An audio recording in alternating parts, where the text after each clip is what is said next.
So, we're recording. Hello everybody. I'm here with Colin. He is my tent neighbor. Turns out that Colin is an interesting guy from Canada, England, whatever. And so Colin, tell us a bit about yourself and why you're here. I'm here with my sons, and we've been coming to Hacker Camp since 2014. So we've been to EMF in the UK, we've been to Shaw in the Netherlands, and we've been to CCC in Germany. This is our first time at Bornhack, and so Bornhack, compared to the other ones, is a smaller camp, and there's more time.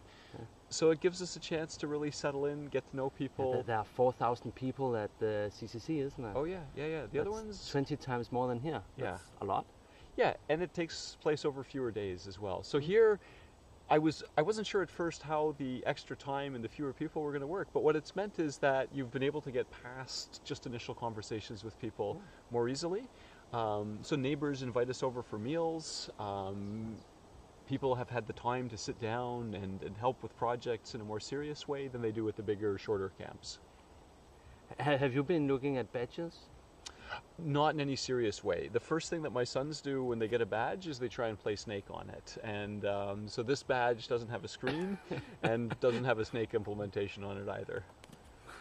So what's your background? Why? Well, I know you are, was it a senior? I'm an academic economist. Yes. So that sounds way off for someone like you to be in a place like this. Years ago, I took my daughter at the time to the London Hackspace, and she had a fantastic time. She loved it. People were extremely eager to explain what they were doing to her. Yeah.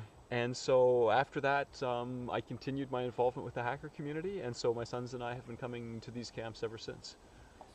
So you guys have been organizing stuff. You have been running a workshop. You're actually our game master, game runner for our diplomacy game. We have made one move now, and the next move is in 1.5 hours. We don't know who's winning yet. And that's very cool. That was your son, Felix? Yeah, that's mostly Felix's. That's a combination. So we've given workshops at all of the hacker camps that we've been to. Initially, they were Google Cardboard workshops. That was a very easy workshop to give for children. So children were giving the workshop to adults, and that was after one of the first workshops. Tommy told me, "This is the first time I'm going to be teaching an adult how to do something." Yeah, and so that was really a very satisfying experience for me as a father. After a couple of years of Google Cardboard workshops, we decided to try and do our own project. And so we have a project now that allows you to take your smartphone, and for about 160 kroner, you can connect your smartphone to electrodes, which will then take neural signals from your brain into your smartphone and control some functionality on the phone. Yeah, we actually have a couple of those at school. Some, what are they called, Sensi or whatever they call it. This things you put on your head. Yep. They cost 5,000 kroner at least. Yep. And you guys have a $20 version. Yeah. So we're aiming for the Google Cardboard end of the market. Okay, obviously. So, why do you want to make these workshops? It's fun in its own right. I like participating fully, and I wanted my sons to have the chance to participate fully as well, and contribute. So this afternoon we gave a lightning talk, my younger son and I, on diplomacy by artificial intelligence bots. Yes. And so that was a 5-minute talk, but both of us got up and both of us presented. And it was very cool to see a 10-year-old in front of this audience of adults talking about relevant stuff. Yeah. That was so fun. One of the questions at the end of the lightning talk that was put to us was, what was our involvement with diplomacy by AI?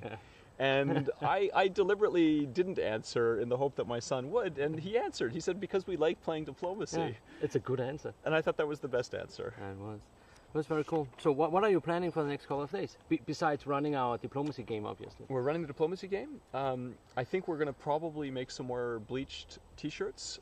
Oh yeah, there's a workshop called Fun with Bleach. My home chemistry knowledge was something about bleach should not be mixed with some cleaning solids, because then you get chloride gases. Yep. That was not what the workshop was about. It was about painting on T-shirts? Yes, that's right. So I'm also trying to sit down with a couple of people to install a bot framework for diplomacy on my laptop properly. Oh yeah. And then a separate project, our brain-computer interface, it's been suggested that we opto-isolate the circuit. And so there's someone else who I've met here who's helping us put an opto-isolator into the circuit. So I'm hoping to spend some time. Yeah. You have been talking to the Levitate guys about this? Yeah, Richard, I think, is over the Levitate tent. Yeah. It's interesting to see when Stefan, which I also talked to, he had his little project with NFC card readers. Yeah. And so he needed to solder something. And he nor I are any good at soldering, so we could just go to the Levitate tent and just... Yep. And then it worked. Okay, that's cool. Yep. That would have taken me 3 hours and would have broken the board, but it takes 3 minutes for people who know what they're doing. Yeah. And that's very cool. You can find those people around here. And that's generally been our experience with the hacker camps as well. So last year, for example, when we ran the first version of the brain-computer interface workshop with boards that had been manufactured for us, we discovered partway through one of the workshops that the battery terminals were on the wrong way around. Yeah. So in any normal environment, this would have been a disaster. All of the customers would have wanted their money back. They would have had a recall. Instead, what happened here is that one of the people that we'd sold a bad kit to spent the rest of his day trying to help us fix the kits. Yes. And so that's the attitude that we've always experienced here. I agree. It's I think we meet a lot of really nice people. Yeah. There are some people who have brought projects, and I have a box full of projects. And I will be doing one of them, maybe. Mm-hmm. Mm-hmm. You don't have time to do all these things because everybody else has brought cool projects also. And this is also summer camp thing, so you need to relax and enjoy. And be at the bar to socialize. Yeah. You meet a lot of interesting people. Yes? Anything you want to add? No, thank you very much. It's been nice meeting you, Martin. Selv tak.